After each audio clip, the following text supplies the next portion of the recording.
Hi, my name is Ray Catull, and you may know me from the such projects as...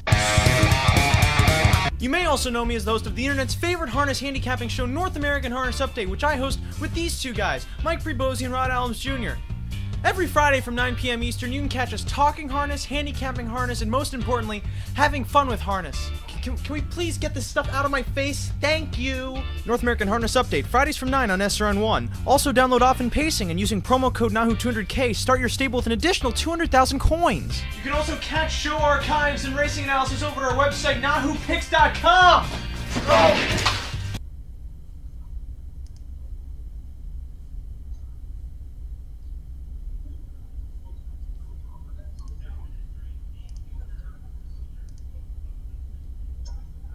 NAHU crew joined one final time for this racing season here at Cal Expo. Ray Catull escaped from the crypts of Nosferatu here, joining Mike Prebozy on site at a location yet to be disclosed. But we know that Rod Allums Jr. is not here, but he's also here with us to talk about this late pick 4 at Cal Expo. Mandatory payout because it's the last Saturday of the racing meet, also the last day of the racing meet. For Saturday, May 5th, 2018, this sequence races 6 through 9, and mandatory payout, 16% takeout, 20-cent minimum, and a guaranteed pool. I stand corrected, no guaranteed pool, but mandatory payout is the emphasis. Everything must go, so they say.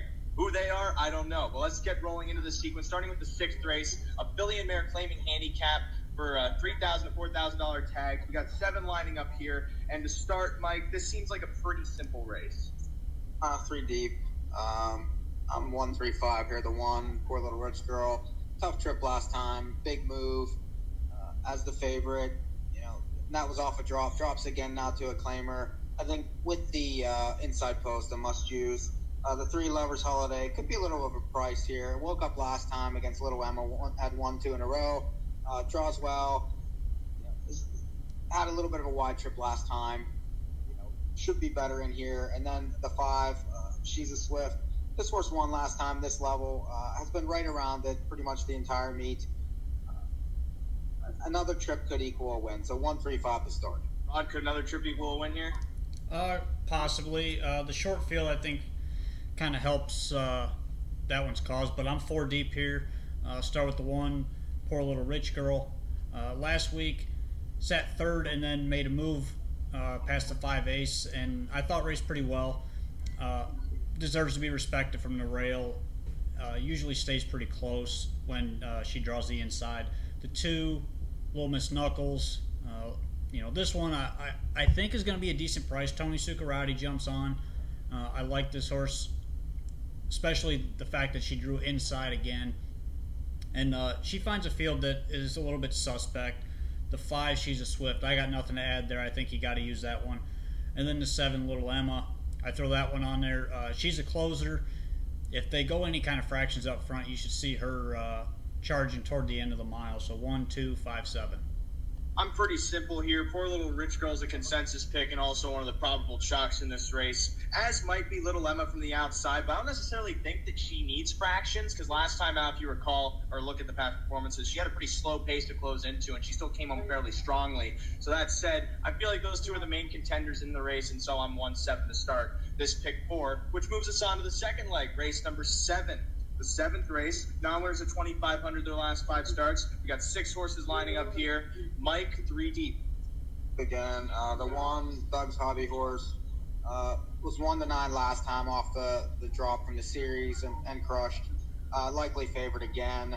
But, I'm curious that there's some others in here that might be able to give this horse a little bit of run. The 2 outside ones, Don Lindy. This horse 2nd last time, 3rd the 2 starts before that. At non-winners of 1,500, non-winners of 2,500 levels. And, this horse is going to get a trip, likely maybe in the pocket here. Just needs to shake loose. And then the 6, the Evictor. This horse was bad last time. Toss that out. Lost the 3-5-2 back at this level. Did win 4 back, though, against a little bit tougher ones, and ended up in the Open then. A little bit of class here, and, consistent enough. 1, 5, and 6. Right. I'm also 3 deep. I thought you could possibly hit the all button here if you can afford it, if you can skim down somewhere else. But I'm also using the 1. I think he's pretty obvious. I got nothing to add on what Mike said there. The 3, Win Some Kelly, I'm going to use this one. Has been second for the last 6 starts with a win in there as well. Fits at this level, does trip out, but it is Plano. It's closing night. I think this horse is going to be on his top game tonight. And then the 4, Tame the Dice. This one needs a trip. Usually tries to get a trip, but second start back off the layoff. I think this horse is in for a much improved effort tonight and should be close turning for home. 1, 3, 4. I'm also 3 deep with the 1 and the 4. Not much else to add onto there, as well as with the 6, the Evictor, who has a lot of back class dropping down to this level and will definitely need a setup, but he does have the ability to win if he gets it. 1, 4, 6 for me in the second leg. Third leg, race number 8, non-winners of 13,000 lifetime. We got 6 more lining up here, and Mike, it looks like you're 3 deep again. The 1 looks like a big favorite here. Dropped out of the series, and now is 750 last 5 and closed to win. They have this horse even money on the morning line. This is sort of a goofy condition. They have a bunch of different ones in here that gives this horse some eligibility. Likely favorite, but we'll try a couple others. The 2, It's Good to Be King. This horse has 2 seconds out of the last 3 starts. Gets Plano here, and that's a huge angle. A must use. And then the 4, Get Decked. A little bit of a price here. Was terrible last time, but was second at 53 to 1, 2 back. It sort of depends on the trip for this horse, but tends to outrun its odds. So 1, 2, and 4. Not even money morning line favor. What do you do with it? Got to use the horse, I think, but I'm also 3 deep here. I'm using the 1. Rail draw. Horse should be bet. The morning line I don't think is quite accurate on that one, but I do think you got to use the horse. The 2, I throw this one on. It's Good to Be King.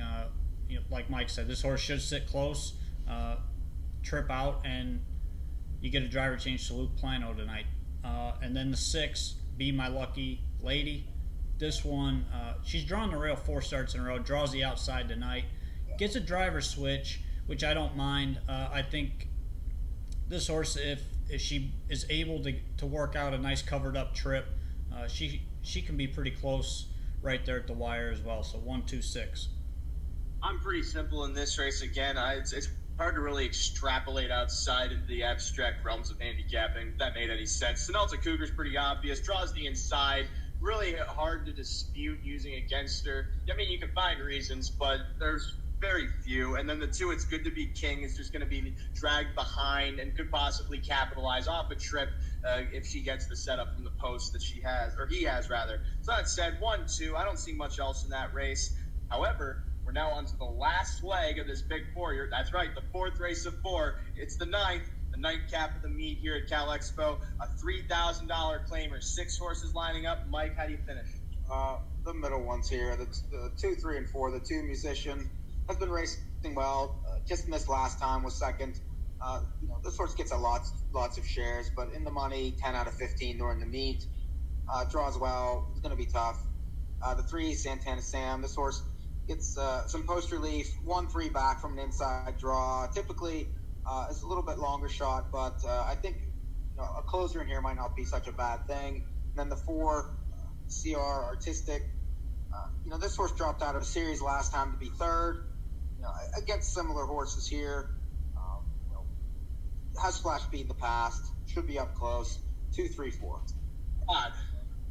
I am also 3 deep, but I'm going the inside 3. The 1, Western Fortune. I throw this one in. Made a break last time. Eliminated himself in that race, and does occasionally throw in some steps, but I think he's quick enough. He's going to be sitting halfway close to the pace, if not on the lead from the rail. I think you throw this one on, he's going to be an okay price as well. The 2 is probably going to be over bet, but I'm using this horse, like Mike said, has been close just about every week. Must play. And then the 3, Santana Sam, another one, drops back into the 3,000 level where he won 3 starts back, so I think this is a decent spot for him. Might be able to chirp out as well. 1, 2, 3.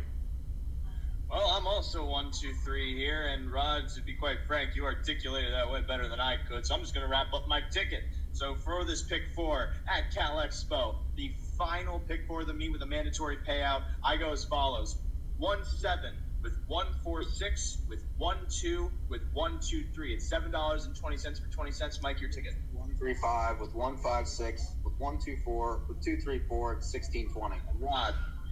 1-2-5-7 with 1-3-4 with 1-2-6 with 1-2-3. It's $21.60. That said, that does it for this season of Cal Extras, brought to you by North American Harness Update. Make sure to check out the show, North American Harness Update, Fridays from 9 p.m. on SRN1, on Facebook, YouTube, Twitter, Periscope, video streaming platforms like Twitch, anything of the sort. You Google it, you can find it. And also check out NAHUpicks.com. You see it on his shirt. You see it on his shirt. You don't see it on mine because I'm a trader. But on that website, you can find picks every race day from the Meadowlands, from Western Fair, and from Woodbine Mohawk Park. With that said, I'm Ray Catolo. He's Mike Ribozzi, Rod Allums Jr. We hope you tune in whenever we go live, and when that is Fridays at 9.